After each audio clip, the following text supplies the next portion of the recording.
Hey, it's Tom Gallagher, and welcome to another edition of the Story Behind the Car. I'm with Ryan, and Ryan, what do you have here? So what we have here is a 1992 Suzuki Cappuccino. I bought this car back in 2020 at an auction that was in Japan, because Japan has public auctions, and so won the car at an auction for about $4,500. Did some importation fees and stuff, but basically got this thing to my door with all the mods that I have on it for about less than 10 grand right at that. So It was kind of a steal. But Were what you in the it's service? what's that? Were you in the service? No. I wanted it for a while and I saw it and. What were you doing in Japan? I wasn't in Japan. I imported it. Like I said, it was a public auction. Yeah, I had to have a conversation with essentially like a dealership there, because they're like a liaison that have to bid for you, because people outside of Japan can't bid for their public auctions. Yeah, so it was sight unseen then. Yeah. Well, I mean, they have pictures and they show a bunch of stuff on it, but Wow. this thing's got a whopping 660cc 3-cylinder turbo engine in it. Okay. I've upgraded the power a little bit just because I put in a bigger turbo, and bigger is obviously very relative, as you can see. It's size of my hand, and you've got bigger turbos that exist elsewhere. But right now I'm making probably an eye-watering 100 horsepower. Yeah. But is it fast? It's not fast. I mean, it does weigh 1,500 pounds, and so 100 horsepower. It feels fast. And that's the fun part of it. It is manual. The battery? Yep. That was me and the guy that were working on it. We just decided to put a motorcycle battery in it because the original one, that is where the original one sits. Yeah. But we just needed something smaller to fit the turbo, because normally the turbo fits kind of underneath. It's like down, but between the rail here and the engine. But yeah, we did some work to it. And transmission cooler or AC? No, that is just the condenser. This is the AC system's kind of broken right now. Yeah. And we kind of removed it. As you can see, we plugged off Okay. Yeah. those. But no, it's certainly fun. We converted the ignition system to coils. So these are just some GM LS coils. Yeah. Because we couldn't use a distributor when we went to go tune this, because you start having issues with just your timing and how much you retard your timing and everything. Yes. So we essentially modernized it a little bit, made it more reliable, because I drive this pretty regularly, and I live in KC, so taking this on the highway, wanting to make sure everything's reliable and can take the heat. Yeah.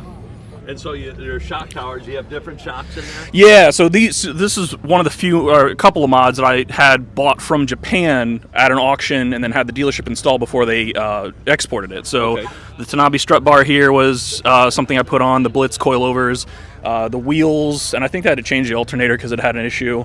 But otherwise, it was pretty well stock when I got it. Okay. And I've done everything over the last 2 or 3 years to it.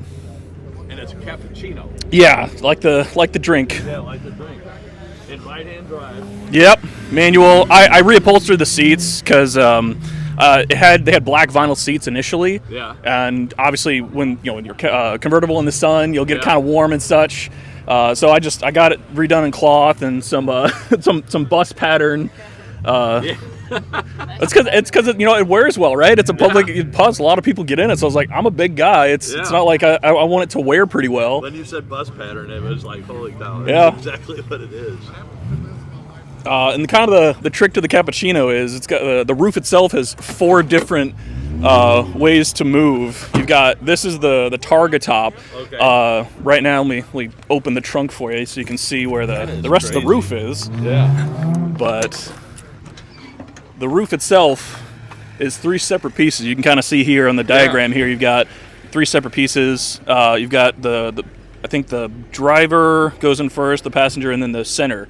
So you'll have a full, this will be fully enclosed here, so you can go from a full hard top, and then you can take each of the sides off and use still the centerpiece to go to a Targa top. You can take the centerpiece off to be, a T-top, then to the Targa top here, and then that can go all the way down for a full convertible. Wow.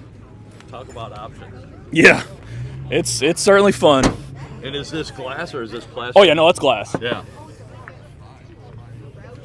And can you explain more about the interior? I see interesting things in here, and just curious of what. Oh, I mean, Yeah, so this was just the latching mechanism for the back of the roof here. You have to push that to the side, and it's just a latching mechanism that pulls up, and then this comes all the way down and locks back in there. Okay. You've got the center console, which isn't much of anything. It's just it opens the opposite way. Yeah, and that is honestly weird. You've got the gas right here. Yes. So that's an interesting one, and then you've just got your switch for or the light switch for the door and such. Not terrible. I mean, it's relatively Spartan because it's an early '90s kind of economy K car thing, so they didn't have a whole heck of a lot to it. But I did have to toss in an AFR gauge that I had to relocate a couple times just to get it into a good spot. Yeah. Because obviously revs are the center because that's the most important part. It goes up to 8,500 RPM, and it screams for it for sure. And the glove box is where the hood latch is. Okay. It's just in there. But otherwise, yeah, pretty simple, but it doesn't need to be anything complicated, you know? Yeah. And how's the gas mileage? At stock, it was like 33 or 35, but since we added the bigger turbo, you'd think it would reduce it. It actually helped it. Because the stock turbo at like highway speeds was chewing on more fuel because it was in boost, but now since this is a more efficient turbo, the actual airflow itself is a little bit less at highway speeds. And so I'm getting 35, 38, 40 sometimes. And how big's the fuel cell? The gas tank is 6.5 gallons. Holy cow. That is crazy. And did you drive over this morning? Not from KC. I mean, I came in last night, but yeah, it's not that bad of a drive. I don't drive with the top down or anything because it's the highway, so usually I keep the roof on for just shade and whatnot because there's only so much sun you can take on the highway, right? Wow. And normally I ask, when I shoot a video, I ask about quirkiness. This whole car is quirky. Oh yeah, it certainly has its quirks. I mean, it is from the era where Japan's economy was in a kind of a golden age. So you'll see all the time where people will talk about this car paired with the Honda Beat and the AutoZam AZ1. So because those were all kind of around the same time, the early 90s, when the Japan's economy was great. So they called them the ABCs because you had the AutoZam AZ1, you had the Honda Beat, and the Suzuki Cappuccino. Yes. Yeah, I'm an older guy. I remember the 90s. Everyone was saying that Japan was going to take over the world with their robust economy. Yeah. And they were buying up American property, building land. Well, out of that, they were able to make kind of some crazy weird cars, and this is one of them. Because there's like, hey, we want a front engine, rear-wheel drive, little sports K car, and this is what they made. Now that you're on the other side, anything over here? You mentioned the glove box. Anything over here? Oh, I mean, it was just the glove box is a very simple thing. The latch for the hood is right there. It's a very odd little position for it. Otherwise, you can kind of see here. This was the stock arm pull thing, and I had to convert that side I noticed that. to a strap just because I'm a big guy, and this would dig into my hip essentially. Yeah. I noticed it over here, and now I Yep, and I also took off the sun visor on that side just because I'm tall, so I got to be able to see, You don't need any stinking sun visor. No. And you have this little tray up here to put. Yeah, it's just a little shelf for whatever. I mean, it works plenty fine. Yeah. How about legroom? Enough legroom or cramped? Yeah, I mean, obviously it's tight. It's a small car as it is, but you'd be shocked as to how much room you have in there when you get in there. Because of those 3K cars that I was talking about, everybody had surmised that this one has the most interior room for it. And I've modified it a little bit. I took the rails off the driver's seat and I took some foam out of the bottom of it. Oh, okay. So I made sure I fit, and if I can fit, many other people can fit. And the driver's seat looks lower, so it is, because I took the rails off of it. Yeah.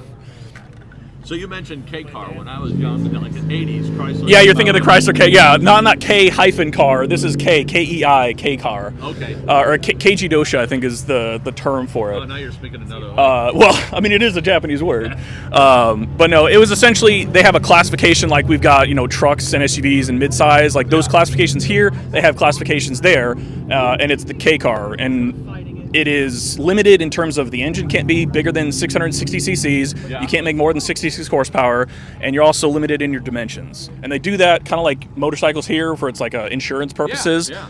It's the same reason there. A big thing in Japan is space. Yes. And so when you go to buy a new car that isn't a K car, you need to have proof of a parking space. Okay. And to obviously, like I just said, if you need a K car, if you want to go buy a K car, you don't need that proof of parking space wow. because it's so small. Yeah. You can kind of put it. Well, I won't say wherever, but Yeah. they're good with parking. Yes.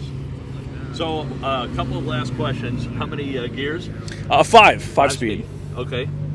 And then one odd question, not about the vehicle, but how long have you been growing your beard? Oh yeah. 09? Oh, nice. I mean, I've been trimming it a bunch here and there, but I haven't seen my chin since 09. Yeah. I know people are wondering, so I got That's fair. Anything else before we wrap it up? Anything else we should talk about that we haven't talked about? Not really. I mean, there's obviously a million things you can talk about any car, but that's kind of the gist of it. And it's just a super fun car. I've taken it to an autocross now and again. I swapped out the differential so that way I actually have a 1.5 way diff because they come open diff stock. Okay. Because I wanted to be able to put the power down, and it's got an exhaust on it just as anything would. But generally, the rest of the body is 100% stock. Yeah.